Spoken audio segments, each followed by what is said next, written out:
Good morning friends. দেখো আজকে সকালটা কত সুন্দর, গাছের ফুলগুলোও যেন ভীষণ সুন্দর লাগছে। সুমিতাস লাইফে আমি সুমিতা তোমাদেরকে জানাই আরও একবার স্বাগত, অনেক অনেক ভালোবাসা। আশা করছি সবাই ভালো আছো, আর যে যেখানে থাকো খুব খুব খুব ভালো থেকো। আজ সকালটা না সত্যি একদম আলো ঝলমলে ছিল। শীতের দিনে এইভাবে সকাল মানে খুব কমই পাওয়া যায়, কুয়াশায় ঢাকা থাকে চারদিক। কিন্তু আজকের দিনটা সত্যি সুন্দর, শরীরটা মনটা সব যেন একদম চনমনে হয়ে যায়। সুন্দর, দেখো ফুলগুলো দারুণ লাগছে। এই সকাল সকাল আমি একদম ভোরে উঠে কাজবাজ সেরে নিয়ে ভাবলাম তোমাদের সাথে এই ফুলগুলোই একটু দেখাই তোমাদেরকে। আজ গাছের ফুলগুলো এখনো পুরোপুরি ফুটে ওঠেনি। এখন বাজে সকাল 6টা হবে। সুন্দর দিনের সুন্দর শুভেচ্ছা জানালাম তোমাদের।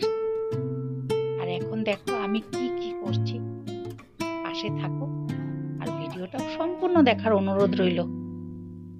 আমার সব কাজ শেষ, সকালের দিকের কাজ, ঘরটর গোছানো মোছা যা যা করতে হয় সবই করা হয়ে গেছে।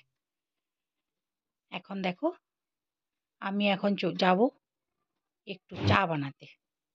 সব কাজ শেষ করে নিয়ে এখন একটু লাল চা করব। ছেলেটার ভীষণ কাশি, আজ থেকে দেখি কাশছেই আসছে, কেসেই যাচ্ছে সে। তাই একটু তুলসী পাতা দিয়ে গোলমরিচ, আদা গোলমরিচ দিয়ে একটু লাল চা করলাম। ওদেরকেও দেবো, ঠান্ডার দিনে বাচ্চাদের দেওয়া যায়। আর কখনো গলা খুসখুস করলে বা একটু হালকা কাশি হলে এভাবে করে দেখো, খুব আরাম পাবে। গরম গরম এই চাটা না শরীরটা একদম চনমনে করে দেয়। দেখো কথা বলতে বলতে আমার চাও হয়ে গেল। এবার নিয়ে নেব 3 জনের জন্য চা, যেহেতু আমার হাজবেন্ড বাড়ি নেই। আমরা 3 জনই এখন চা সামান্য কিছু দিয়ে চা খেয়ে নেব। নিয়ে নিলাম 3 জনের জন্য চা, বিস্কুটটা খাই, পরে সকালে ব্রেকফাস্ট করা যাবে। এদিকে সকালের কাজকর্ম যে হয়ে গেল তাই দেখালাম তোমাদের। আর তারপরে একটু ভাত ছিল, সে ভাতটুকু আমি ছেলে মেয়েকে ভাজা করে দিলাম, একটু সবজি দিয়ে ভাতটা ভেজে দিয়েছি। ওরা খুব ভালোবাসে এভাবে খেতে। দেখো একবার চলে এসেছি দুপুরের রান্নায়। দুপুরে আজকে মটন আনা হয়েছিল, কিন্তু ছেলেটারও পেটটা ঠিক নেই, মেয়েটারও ঠিক নেই। এই মটনে না ভাবে একটু কম তেল মশলায় করবো ভাবছি, তাই সেভাবে এটাকে করিনি। আমি আমি ভেবেছি যদিও বা একটুখানি মটনটা এভাবে জলটা করি না ফেলে দেবো কখনো। সিদ্ধ করে নুন আজকে হলুদ কি করলাম, ওদের একটু একটুখানি এলাচ গরম জিরে মশলা এর মধ্যে ঢাকতে দিয়ে দিয়েছিলাম সেন্টের জন্য, তাই ওই জলটাকে আমি ফেলে দিয়েছিলাম। এতে হয়তো বা অ্যালার্জিটা কিছুটা কম হবে। তারপরে একটু কম তেলেই আমি আজকে মাংসটাকে রান্না করলাম, যেভাবে করে সাধারণত সেভাবেই করেছি।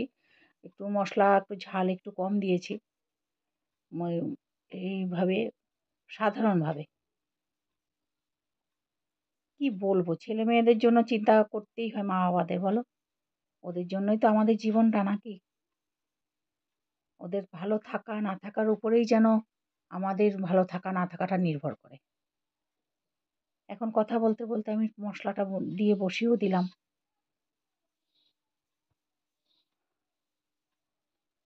আলুটা আগেই ভেজে রেখেছিলাম। এখন একটু নুন হলুদ লঙ্কা গুঁড়ো জিরের গুঁড়ো দিয়ে, আদা রসুন পেস্ট তো আগেই দিয়েছিলাম, পেঁয়াজ আদা রসুন কাঁচা লঙ্কা একটু গরম মশলা। এখন কষিয়ে নিয়ে এখন দেখো ভাপিয়ে নেওয়ার পরে মাংসটাকে দেখো কেমন লাগছে, একটু অন্যরকম ভাজা ভাজা মনে হচ্ছে। তো এটাকে কিন্তু ভাজা না, এটা আমি আসলে ভাপিয়ে নিয়েছিলাম। তারপরে এই মাংসটা দিয়ে এখন যেভাবে মাংস রান্না করে ঠিক সেভাবেই করব। একটুখানি জল দিয়ে হালকা পাতলা করেই করব, সে রিচ করছি না আজকে আর। ওরা খেতে চেয়েছে বলে আনা, না হলে আনতাম না, কারণ পেটেরটা ঠিক নেই। তার জন্য এভাবে ঢাকা চাপা দিয়ে এটাকে একটু সিদ্ধ করতে হবে। আর এখন দিয়ে দেবো 2 চামচ টক দই। টক দইটা দিলে একটুখানি ভালো লাগে খেতে, যেহেতু মশলাটা কমই দিয়েছি আমি, তাই।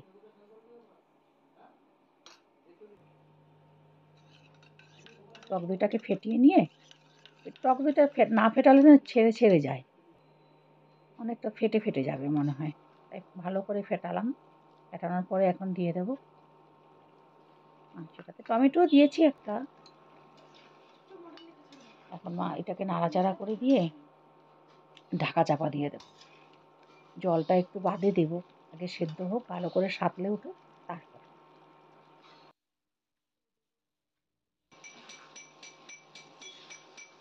একটু নেড়ে না দিলে লেগে যাবে নিচে।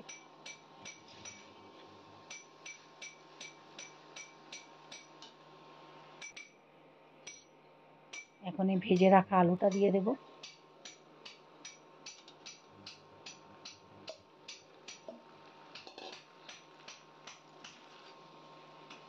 খেতে ভালো হয়েছিল জানো, এতটা কম মশলায় করলেও, আমি তো ভয়েস ওভারটা পরেই দিচ্ছি, খেতে কিন্তু খুবই ভালো হয়েছিল। হালকা পাতলা হলেও খারাপ লাগেনি।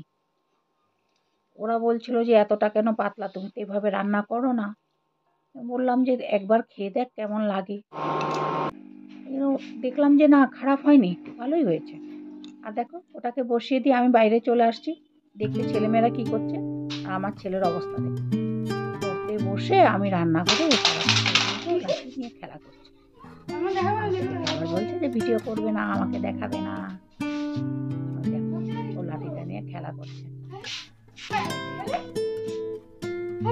ভীষণ দুষ্ট।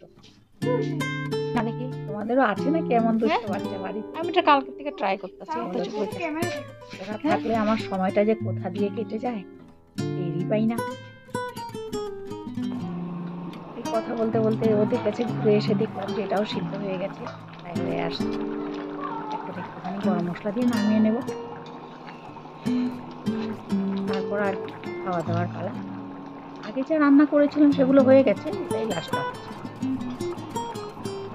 একটুখানি গরম মশলা দিলাম, এখন একটু চেপে ঢাকা দিয়ে দেবো। তাহলে কি হয় বলো তো, গরম মশলাটার সেন্টটা না ওর মধ্যে ভালোভাবে এসে যায়। তোমরাও হয়তো এইভাবেই করো। ভাত বেড়ে নিলাম, দুপুরে হয়ে গেছে। এখানে পেঁয়াজ কলি ভাজা করেছি, আর একটা স্যালাড কাটলাম, আর ওটা ডাল শুকনা দেখতে পেলে আগের দিনের ছিল। আর পনিরটা একটুখানি পনির করেছিলাম মেয়ের জন্য, ও ভালোবাসে, আর মাংস। এটাই ছিল আমাদের রান্না বান্না। খাওয়া দাওয়ার শেষে ওই আমাদের গৃহিণীদের যা কাজকর্ম, বাসনপত্রগুলো ধুয়ে পরিষ্কার করে তারপর আমাদের ছুটি, রান্নাঘর পরিষ্কার করতে হবে। তাহলে আজকে এই পর্যন্তই থাকলো আমার এই ব্লগটা। যদি ভালো লাগে একটা ছোট্ট একটা লাইক দিও, আর আর তুমি যদি বেশি ভালো লাগে পাশে থাকার অনুরোধ রইল তোমাদের ভালোবাসা যদি পাই হয়তো এগিয়ে যাব।